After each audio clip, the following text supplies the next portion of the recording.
When a CEO goes undercover in his own failing restaurant, he uncovers shocking truths about abuse, neglect, and sacrifice. And then a series of changes happen when he decides to take matters into his own hands. How will the staff react to this, and what difficulties will he face? The sun was setting over the small suburban town of Maplewood, casting long shadows across the parking lot of Thompson's Bistro, one of Michael Thompson's flagship restaurants.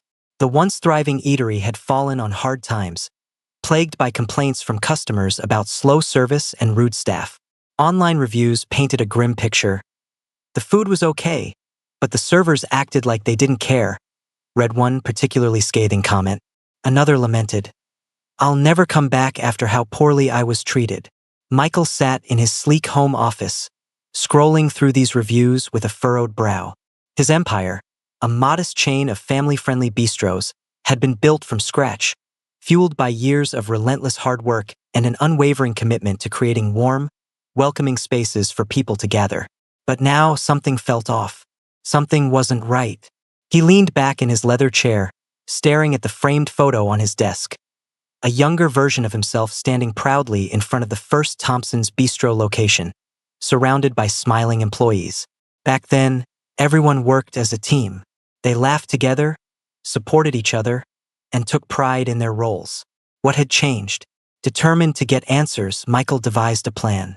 He would go undercover, not as the CEO who signed paychecks, but as an ordinary customer. No suits, no polished shoes, no entourage. Just him, blending into the crowd, observing without being seen. The next morning, Michael stood in front of his bathroom mirror, barely recognizing the man staring back at him. He wore faded jeans, a plain gray hoodie, and sneakers that looked like they'd seen better days. A pair of thick-rimmed glasses perched awkwardly on his nose, and a scruffy beard disguised his usually clean-shaven face. For added effect, he tousled his hair until it stuck out in all directions. If anyone asked, he was Mark, a freelance writer researching local businesses for a magazine article. By noon, Mark walked into Thompson's Bistro. The smell of grilled burgers and freshly baked bread wafted through the air, but the atmosphere inside was anything but inviting. The walls, once vibrant with cheerful decor, were dull and chipped. Tables sat half-cleaned, napkin dispensers empty, and menus sticky with fingerprints. It was clear the place hadn't received much TLC lately. As he slid into a booth near the window, Michael noticed a young waitress weaving between tables with practiced efficiency. Her name tag read Brittany, and despite her weary expression, she moved with purpose, balancing trays laden with plates and drinks. She caught his eye briefly, offering a polite smile before hurrying off to assist another table. Minutes ticked by, and Brittany finally approached his booth. "Hi there. Can I get you started with something to drink?" she asked, her voice friendly but strained. "I'll take a coffee black," Michael replied, studying her closely. Dark circles shadowed her eyes, and her uniform was slightly wrinkled, as if she'd been wearing it for hours without a break. Still, there was a quiet determination about her, a resilience that intrigued him. "Sure thing. Be right back." But when Brittany returned with his coffee 5 minutes later, Michael noticed her hands trembled slightly as she set the mug down. Before she could leave, a sharp voice cut through the room. "Brittany!" barked a tall, broad-shouldered man striding toward them. This was Larry, the shift manager whose reputation for strictness preceded him. His arms were crossed, and his lips curled into a sneer. "Table 7 has been waiting 10 minutes for their check. What's taking so long?" Brittany flinched visibly. "I'm sorry, Larry. I was just bringing this gentleman his coffee." "This isn't a cafe, Brittany. You're here to serve paying customers, not waste time chatting," Larry snapped, loud enough for nearby diners to hear. Brittany's cheeks flushed red, and she muttered an apology before rushing away. Michael watched the exchange with growing unease.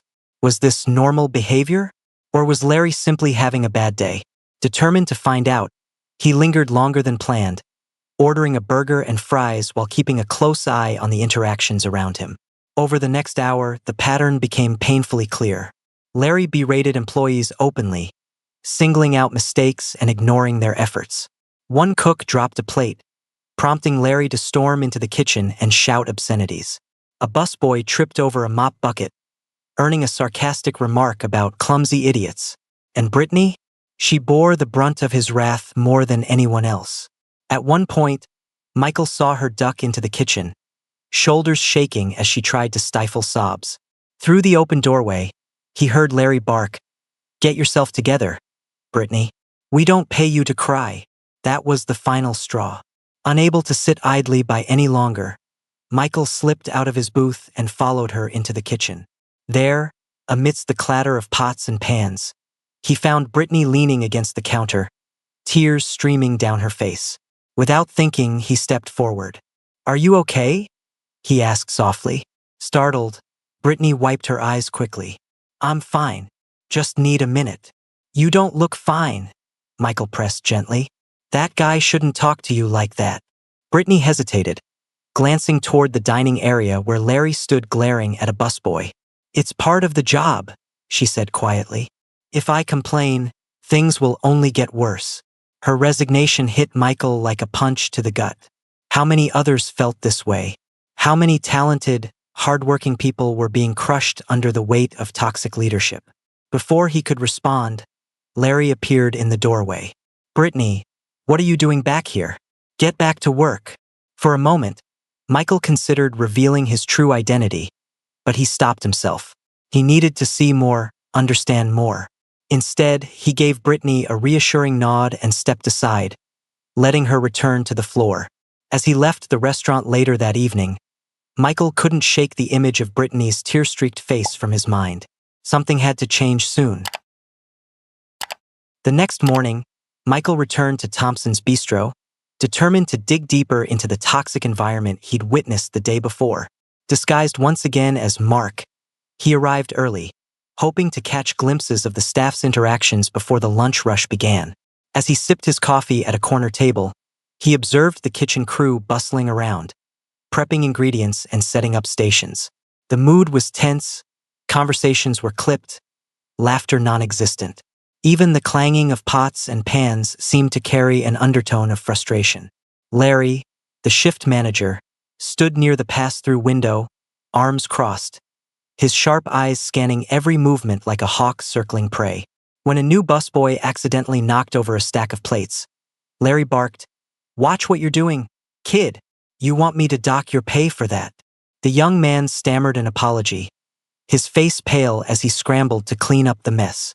Brittany, who had just clocked in, shot him a sympathetic glance but said nothing. Her silence spoke volumes. It wasn't worth risking another confrontation with Larry. Michael decided to test the waters further. He approached Ryan, the head chef, who was busy chopping vegetables at the prep station. Ryan looked up briefly, his expression guarded but not unfriendly. "Hey, Mark, right?" Ryan asked, recognizing him from the previous day. "That's me," Michael replied with a nod. "Mind if I ask you something? How long have you been working here?" Ryan sighed, setting down his knife. "Going on 6 years now. Used to be a great place to work. But lately," he trailed off, shaking his head, "it's like everything's falling apart." "What changed?" Michael pressed. Ryan hesitated, glancing toward the dining area where Larry stood supervising servers. Lowering his voice, he continued, "Larry came in about 2 years ago. At first, we thought he'd bring some discipline. God knows we needed it after the old manager retired. But instead of leading by example, he started tearing everyone down. Employees quit left and right, morale tanked, and now it feels like we're all just treading water." Michael nodded thoughtfully. "Does anyone ever push back against him?" Ryan chuckled bitterly. "Not unless they want trouble. A few of us have tried talking to corporate, but nothing ever comes of it. Larry always finds a way to twist things, make himself look like the victim." Before Michael could respond, Larry's voice rang out across the room. "Ryan, stop chatting and get those orders moving." Ryan rolled his eyes but returned to his station without argument. Michael lingered a moment longer, watching as Larry prowled through the kitchen, criticizing every detail. It was clear that fear, not respect, kept the staff in line. Later that afternoon, during a rare lull in activity, Michael found himself sitting at the bar, nursing a soda while Brittany cleared nearby tables. She moved mechanically, her movements efficient but devoid of energy. Sensing an opportunity, he struck up a conversation. "So, Brittany," he began casually, "how long have you been working here?" She glanced at him, surprised by the question. "About 3 years. Why do you ask?" "No reason," Michael shrugged. "Just curious. Seems like you've got a lot on your plate." Brittany forced a small smile. "Yeah, well, it's not so bad once you get used to it. Doesn't seem like Larry makes it easy," Michael ventured carefully. Her smile faltered, and she hesitated before responding. "Larry's intense, but he's just trying to keep things running smoothly, you know?" Michael raised an eyebrow. "Is that what you really believe?" Brittany sighed, lowering her voice. "Look, I don't have much choice. I need this job. My mom's sick and medical bills are piling up. If I complain or cause problems, I'll lose my paycheck." Her words hit Michael like a punch to the gut. Here was someone working tirelessly to support her family, yet being treated like disposable labor. He wanted to tell her she deserved better, but how could he, when he was partly responsible for the system that failed her? As the day wore on, Michael noticed more cracks in the foundation of the restaurant's culture. During a brief break in the kitchen, Ryan pulled Brittany aside, whispering urgently, "You can't let him treat you like that, Em. You're too valuable to this team." "I appreciate it, Ryan," she murmured. "But what am I supposed to do? Go above his head? Corporate won't care." "They might if enough of us speak up," Ryan insisted. "We can't keep letting him run roughshod over everyone." Brittany shook her head. "It's easier said than done." Their conversation ended abruptly as Larry reappeared, barking orders and sending both back to work. Watching them retreat, Michael felt a surge of anger. He'd created this company, built it from the ground up, yet somehow allowed such toxicity to take root. How had he missed the signs? That evening, as the dinner rush wound down, disaster struck. Brittany, visibly exhausted, tripped over a loose floor mat while carrying a tray of dishes. Plates shattered on the floor, and food splattered everywhere. Customers turned to stare, some muttering complaints under their breath. Larry stormed over immediately, his face red with fury. "What is wrong with you, Brittany? This is unacceptable." "I'm sorry," she stammered, scrambling to clean up the mess. "I didn't see the mat."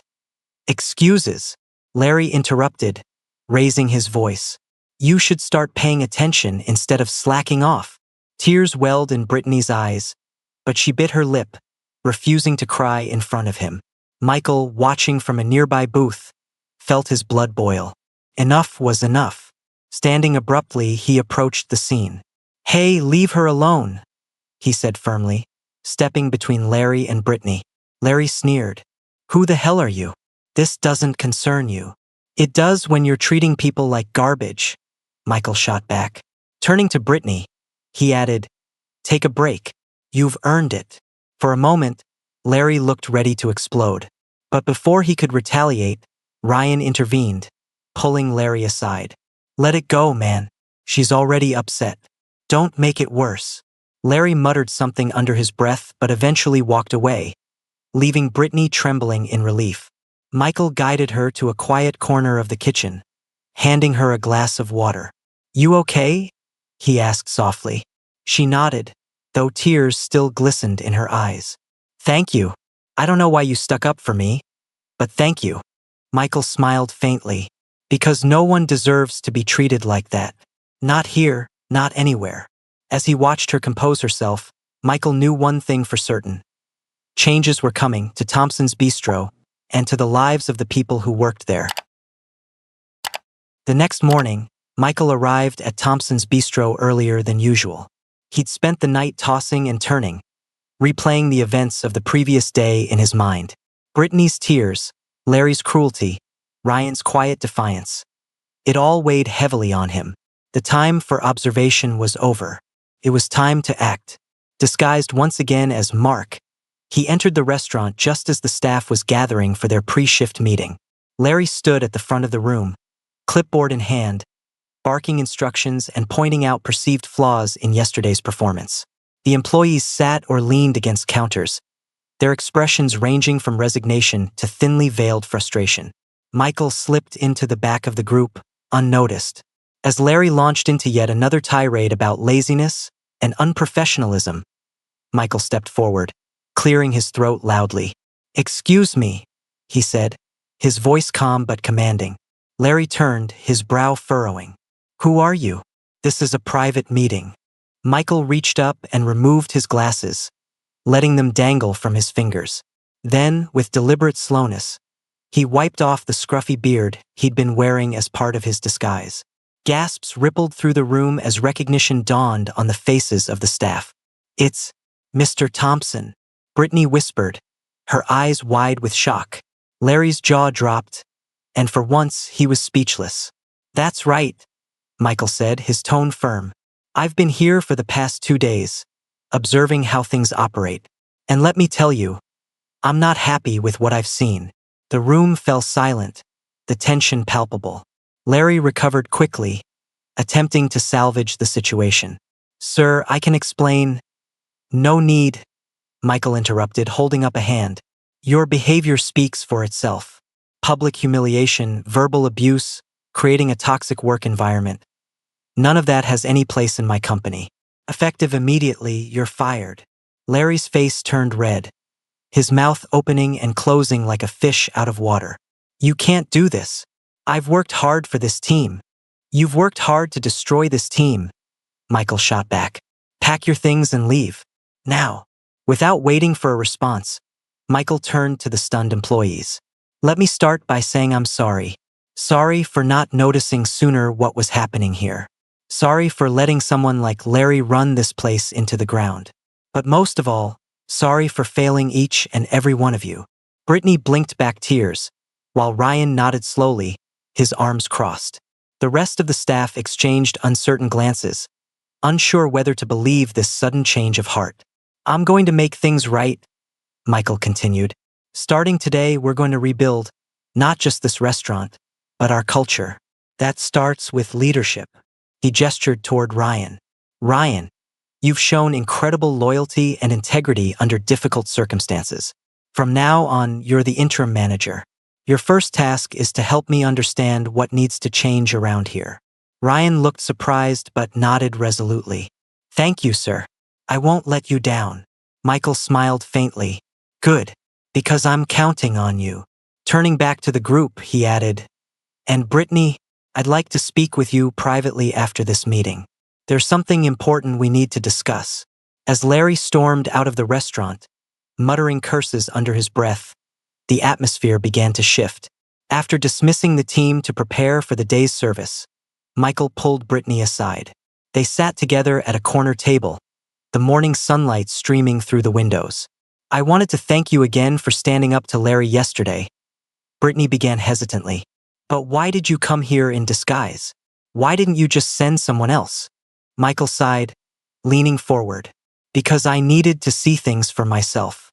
Running a business from an office means you don't always know what's really going on. I thought everything was fine until I started seeing those reviews online. That's when I realized I'd lost touch with the heart of this company.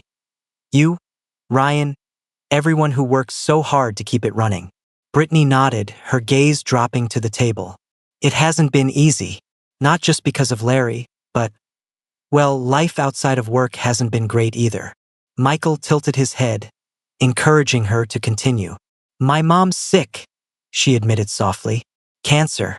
She doesn't have insurance, and the bills are overwhelming. I've been working double shifts wherever I can, but it's never enough. Sometimes I feel like no matter how hard I try, it's still not enough." Her words struck a chord deep within Michael. Here was someone sacrificing everything to care for her family, yet being treated like disposable labor by the very system he'd created. "Brittany," he said gently, "you shouldn't have to choose between taking care of your mom and having a decent job. No one should. That's why I want to help." She looked up sharply, startled. "Help? How?" "For starters," Michael replied, "I'm giving you a raise, effective immediately. You've earned it. Beyond that, I'll cover your mom's medical expenses moving forward. Consider it my way of making amends for letting things get this bad." Tears welled in Brittany's eyes, but this time they were tears of gratitude. "Mr. Thompson, I don't know what to say. Thank you." "There's more," he added. If you're interested, I'd like to sponsor you to go back to school. I heard you mentioned wanting to become a nurse. Let's make that dream a reality. Brittany stared at him, overwhelmed. Why are you doing this? Because you deserve better, Michael said simply. And because if I can't take care of my employees, then what kind of leader am I? Later that afternoon, Michael called a second meeting with the entire staff. Standing at the front of the room, he outlined his plans for reform: flexible scheduling, mental health support, bonuses for exceptional performance, and regular check-ins to ensure everyone felt heard and valued. We're not just rebuilding a restaurant, he concluded. We're rebuilding trust. Together. If you have ideas or concerns, bring them to Ryan or to me directly. This is your home as much as it is mine. The room erupted in applause, the weight of fear and resentment lifting ever so slightly. The staff of Thompson's Bistro felt seen and valued. The days following Larry's dismissal marked the beginning of a transformation at Thompson's Bistro. Michael didn't waste any time putting his plans into action. He worked alongside Ryan, Brittany, and the rest of the staff, rolling up his sleeves to learn firsthand about their daily challenges. It wasn't just about fixing broken systems, it was about rebuilding relationships, earning back trust, and proving that this wasn't just another corporate PR stunt. Ryan embraced his role as interim manager with quiet determination. His first order of business was to hold one-on-one meetings with each employee, listening to their concerns without judgment. Some were hesitant at first, wary of opening up after years of being silenced or dismissed. But Ryan's genuine empathy broke down barriers, and soon people began sharing stories they'd kept bottled up for far too long. One server, Maria, confessed that she'd been skipping meals to save money because her paycheck barely covered rent. A dishwasher named Jamal revealed he'd been commuting 2 hours each way on public transportation because he couldn't afford a car. These conversations painted a stark picture of the struggles faced by the very people who kept the restaurant running. Michael listened intently during these discussions, taking notes and asking questions. He realized how disconnected he'd become from the human side of his business. Each story reinforced his resolve to create meaningful change. Within a week, several key initiatives were rolled out. Flexible scheduling allowed employees to swap shifts more easily, ensuring they had time for family obligations or personal needs. Mental health support came in the form of a partnership with a local counseling service, offering free therapy sessions for anyone who needed them. Performance bonuses incentivized teamwork and excellence, while improved equipment made the workplace safer and more efficient. Outdated appliances and worn-out furniture were replaced, and even the dining area got a fresh coat of paint, brightening the space and lifting everyone's spirits. Perhaps the most impactful change came when Michael introduced a wall of appreciation. Mounted near the entrance, it featured handwritten notes from customers praising specific employees for their exceptional service. Every day, Michael encouraged the staff to read the messages aloud during brief morning huddles. It's not just about us, he told them. It's about showing the world what we're capable of when we work together. Brittany became a symbol of hope within the team. With Michael's support, she enrolled in nursing school part-time, balancing classes with her shifts at the bistro. Her renewed sense of purpose inspired others to pursue their own dreams. One cook started taking online courses in culinary arts, while another server began learning Spanish to better connect with customers. During slow periods, Brittany often found herself chatting with Michael about her progress. Their conversations ranged from practical advice, "Don't forget to prioritize self-care," to philosophical reflections. "What does it mean to truly lead?" "You know," Brittany said one evening as they sat in the empty dining room after closing, "I used to think success meant surviving, just getting through each day without falling apart. But now, I feel like I'm building something bigger than myself." Michael smiled, leaning back in his chair. That's exactly what leadership is about. Not just surviving, but thriving. Together. Despite the positive momentum, not everyone was convinced the changes would last. A few veteran employees remained skeptical, whispering among themselves about whether this was all just temporary lip service. "He'll forget about us once the cameras are gone," muttered an older waitress named Linda, referring to the local news crew that had briefly covered the turnaround story. Even Ryan felt the weight of doubt creeping in. Late one night, as he and Michael reviewed inventory reports in the office, he voiced his concerns. "What happens if things go back to the way they were?" Ryan asked, rubbing his temples. "People are starting to believe again, and if that belief gets shattered—" "It won't," Michael interrupted firmly. "Not on my watch. This isn't a quick fix, Ryan. It's a commitment, and I need you to help me keep it." Ryan nodded, though uncertainty lingered in his eyes. "I'll do my best." To celebrate the end of their first month under the new system, Michael organized a team dinner at a nearby banquet hall. Tables were adorned with candles and flowers, and plates of gourmet food lined the buffet. For many of the employees, it was the first time they'd ever been treated to such an event. As the meal wound down, Michael stood to address the group. "When I started this journey, I thought I was coming here to fix a broken restaurant. But what I found instead was a broken culture that I helped create. So tonight, I want to thank you, not just for your hard work, but for trusting me enough to try again." He paused, scanning the room. "Each of you has taught me something valuable. Brittany reminded me why compassion matters. Ryan showed me the power of integrity. And all of you proved that even in the darkest times, resilience can shine through." The room erupted in applause, followed by laughter and cheers.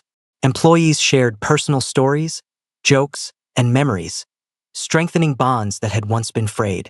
By the end of the night, there was no denying the shift in energy, and hope had replaced fear, camaraderie had replaced isolation.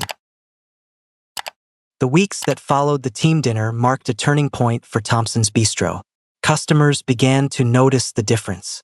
Servers greeted them with genuine smiles, meals arrived promptly, and the overall atmosphere felt warmer, more inviting. Online reviews reflected the change. "This place has been reborn," one customer wrote. "The staff is friendly, the food is great, and you can tell they actually care about their customers."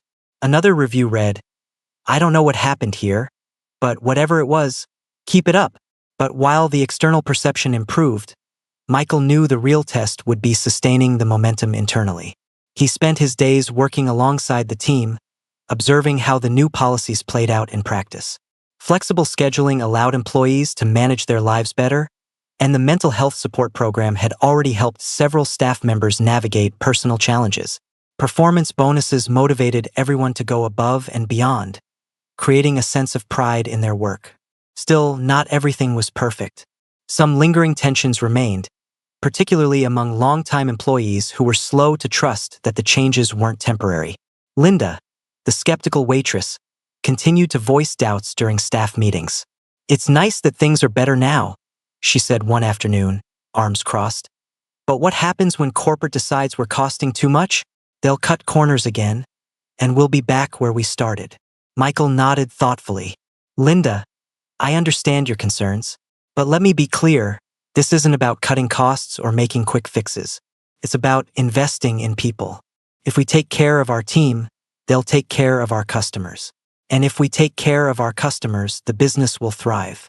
That's the cycle I want us to build." Ryan chimed in, backing Michael up. "He's right. Look at how far we've come in just a month. The proof is in the results. Let's give this a real chance." Linda didn't look entirely convinced, but she didn't argue further. Slowly, even the most resistant employees began to soften as they saw the tangible benefits of the new system. Brittany, meanwhile, thrived under the supportive environment. Balancing nursing school with her shifts at the bistro wasn't easy, but Michael's financial assistance made it manageable. She often stayed late to study in the quiet dining room after closing, poring over textbooks and jotting down notes. On one such evening, Michael found her hunched over a biology book, highlighter in hand. "How's it going?" he asked, pulling up a chair beside her. She looked up, smiling faintly. "It's tough, but I love it. Learning about the human body, figuring out how to help people. It's everything I hoped it would be." "I'm proud of you," Michael said sincerely. "You're proving that no matter where you start, you can achieve incredible things if you're given the opportunity." "Thanks to you," Brittany replied. "If you hadn't stepped in, I don't know where I'd be right now." Michael shook his head. "No, Brittany, you did this. All I did was clear some obstacles. The rest is all you." Their conversation was interrupted by the sound of footsteps approaching. Ryan entered the room, looking troubled. "Hey, boss, we've got a problem." Michael frowned. "What's wrong?" Ryan hesitated before speaking. "There's an anonymous complaint. Someone sent an email to corporate accusing us of favoritism. Specifically, they claim Brittany's getting special treatment because of your involvement." Michael's jaw tightened. "That's ridiculous. We've implemented policies to ensure fairness across the board." "I know," Ryan said quickly. "But rumors spread fast, and if people start believing it—" Michael stood, his expression resolute. "We'll address it head-on. Tomorrow morning, we'll hold a meeting with the entire staff. Transparency is key. If we don't acknowledge the issue, it'll fester." The next day, the restaurant buzzed with whispered speculation as employees gathered for the impromptu meeting. Michael stood at the front of the room, flanked by Ryan and Brittany. When the murmurs died down, he began speaking. "I'm sure many of you have heard about the anonymous complaint alleging favoritism within our team," he said, his tone steady. "Let me be clear, there is no favoritism here. Every decision I've made, from promoting Ryan to supporting Brittany, has been based on merit and need. Brittany works harder than anyone I've ever met, and she deserves every opportunity she's been given. But so do all of you." He turned to Brittany. "Brittany, do you want to say something?" Brittany took a deep breath, stepping forward. "I know some of you might think I'm getting special treatment, and I get why that could seem unfair. But the truth is, Mr. Thompson didn't give me anything I didn't earn. What he gave me was a chance to believe in myself again. And if any of you feel like you're being overlooked, please speak up. Because none of us should have to struggle alone." The room fell silent, the weight of her words sinking in. Finally, Linda spoke up. "I believe you, Brittany, and I believe in what Mr. Thompson is trying to do here. But we need to make sure everyone feels included, not just the ones who've been singled out for help." Michael nodded. "Agreed. Moving forward, I propose we implement an anonymous feedback system. Anyone can submit suggestions, concerns, or complaints without fear of retaliation. This way, we can address issues proactively and ensure no one feels left behind." The staff murmured in approval, and the tension in the room eased slightly. As the meeting concluded, Michael felt a renewed sense of purpose. Building trust wasn't a one-time effort, but with each step, they were getting closer to creating a workplace where everyone felt valued. Over the next few weeks, the restaurant continued to flourish. Customers raved about the improved service, and employee morale soared. Even corporate executives, initially skeptical of Michael's unconventional approach, couldn't deny the results. Revenue increased, turnover rates plummeted, and customer satisfaction scores reached record highs. But just as things seemed to stabilize, a new challenge arose. A rival chain announced plans to open a massive new location just blocks away from Thompson's Bistro. Their marketing campaign promised luxury dining at bargain prices, targeting the same demographic that had kept Michael's restaurant afloat for years. When news of the competition reached the staff, panic rippled through the ranks. "How are we supposed to compete with that?" one server asked during a staff meeting. "They'll steal all our customers." Michael listened patiently before responding. Competition isn't won by undercutting prices or flashy gimmicks. It's won by delivering real value, with meaningful experiences that people could remember. We've built something special here, something they can't replicate overnight. Our strength lies in our people. As long as we stay true to that, we'll be fine. His words reassured the team, but privately, Michael knew they couldn't afford to grow complacent. Innovation would be key to staying ahead. He tasked Ryan and Brittany with brainstorming ideas to elevate the dining experience, from seasonal menu updates to themed events. Together, they devised a plan to host a monthly community night, offering discounted meals and live entertainment to bring locals together. The first community night exceeded expectations, drawing crowds far larger than anticipated. Families filled the dining room, laughter echoed through the halls, and servers hustled happily, energized by the lively atmosphere. Thompson's Bistro felt alive, not just as a business, but as a cornerstone of the community. As Michael locked up the restaurant late that night, he paused to look around. The once dull walls gleamed with fresh paint, the worn-out furniture replaced with sturdy, stylish pieces. More importantly, the people who worked here carried themselves differently now. He smiled to himself, knowing the journey was far from over. He felt certain they were heading in the right direction. The weeks following the successful launch of Community Night solidified Thompson's Bistro as more than just a restaurant. It was becoming a hub for connection, creativity, and resilience. Customers flocked not only for the food but also for the sense of belonging the bistro fostered. Yet, despite the outward success, Michael knew that sustaining this momentum required vigilance. The anonymous complaint about favoritism still lingered in the air, and while it hadn't caused outright rebellion, whispers persisted among some employees. Determined to address the issue once and for all, Michael called another staff meeting. This time he wanted to go deeper, not just to quell rumors, but to ensure everyone felt heard and valued. As the team gathered in the dining room, he stood at the front, his expression calm but serious. "Let's talk openly," he began. "I know there are concerns about fairness, and I want you to know those concerns matter to me. If anyone feels like they're being overlooked or treated unfairly, I need to hear it.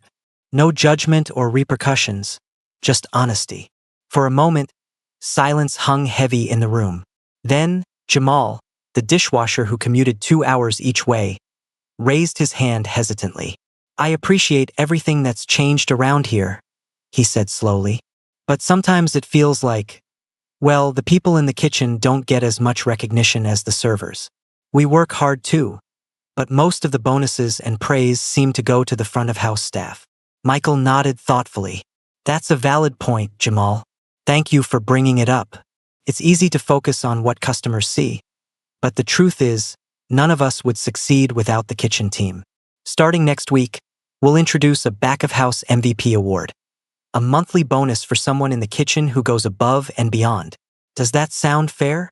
Jamal grinned, nodding enthusiastically, and murmurs of approval rippled through the group. Encouraged by the response, Maria spoke up next. "What about career growth?" she asked. "Some of us want to move up, but we're not sure how to get there." Ryan stepped forward, chiming in. "We can create clear pathways for advancement," he suggested. "Training programs, mentorship opportunities, things that help people grow within the company." Michael agreed immediately. "Done. Let's make it happen. Everyone deserves a chance to build a future here if they want it." As the meeting continued, more ideas emerged. Better communication channels, regular check-ins between managers and staff, even team-building outings to strengthen camaraderie. By the end, the atmosphere had shifted from cautious skepticism to hopeful collaboration. The staff truly felt like partners in the business, not just cogs in a machine. Outside the restaurant, however, challenges loomed larger than ever. The rival chain's grand opening drew massive crowds with its sleek decor and aggressive discounts. Flyers advertising their luxury experience for less littered windshields in the parking lot of Thompson's Bistro. Some regulars admitted they were curious to try the new place, leaving Michael and his team anxious about losing ground. Rather than panic, Michael doubled down on what made Thompson's Bistro unique: its people. He tasked Brittany, Ryan, and the rest of the leadership team with finding ways to deepen connections with customers. They introduced personalized touches, like handwritten thank you notes on takeout orders and surprise dessert upgrades for loyal patrons. Servers were encouraged to learn customers' names and preferences, creating a level of intimacy competitors couldn't replicate. At the same time, Michael invested in subtle upgrades to the restaurant itself. New artwork adorned the walls, created by local artists whose stories were highlighted on placards beside each piece. Live music during peak hours added vibrancy, turning meals into experiences. Even the menu evolved, featuring seasonal dishes crafted collaboratively by the kitchen staff. These changes weren't flashy or expensive. They were thoughtful, reflecting the heart of the bistro. To combat the rival chain's pricing strategy, Michael introduced a loyalty program offering exclusive perks to frequent visitors. Free coffee with every meal, priority seating for events, and occasional gift cards kept customers coming back. Slowly but surely, Thompson Everything's Bistro regained its footing, proving that authenticity and care could outlast gimmicks and discounts. Months later, the transformation was undeniable. Revenue stabilized, employee satisfaction soared, and customer loyalty reached an all-time high. Corporate executives, initially skeptical of Michael's unconventional methods, now hailed Thompson's Bistro as a model for other locations. Requests poured in from managers across the chain, eager to implement similar reforms in their own restaurants. One evening, as Michael sat alone in the quiet dining room after closing, he reflected on how far they'd come. What had started as a crisis of culture had become a testament to the power of empathy and leadership. He thought about Brittany, who was excelling in nursing school and mentoring younger servers, Ryan, whose natural leadership inspired trust and respect, and even Linda, whose initial skepticism had evolved into fierce advocacy for the team. His phone buzzed, pulling him from his thoughts. It was an email from corporate, congratulating him on the bistro's success and inviting him to speak at an upcoming leadership conference. The subject line read, "Building a Better Workplace. Lessons from Thompson's Bistro." Michael chuckled softly, shaking his head. If someone had told him 6 months ago that he'd be giving a keynote speech on workplace culture, he wouldn't have believed it. But here he was, proof that change was possible when you put people first. On a crisp autumn morning, Michael walked into the restaurant to find Brittany standing behind the counter, helping train a new server. Her confidence radiated as she demonstrated proper table-setting techniques and shared tips for handling difficult customers. Nearby, Ryan laughed with Jamal over a stack of freshly cleaned pans, their camaraderie evident. Michael paused, taking it all in. The worn-out decor and toxic atmosphere that had greeted him months earlier were gone, replaced by warmth, energy, and purpose.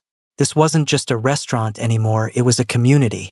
As he joined them, clapping Ryan on the shoulder and exchanging smiles with Brittany, Michael realized something profound. True success wasn't measured in profits or accolades. It was measured in the lives touched, the bonds forged, and the legacy left behind. Leadership isn't about titles, it's about valuing people and building trust. Would you have had the courage to step in like Michael did?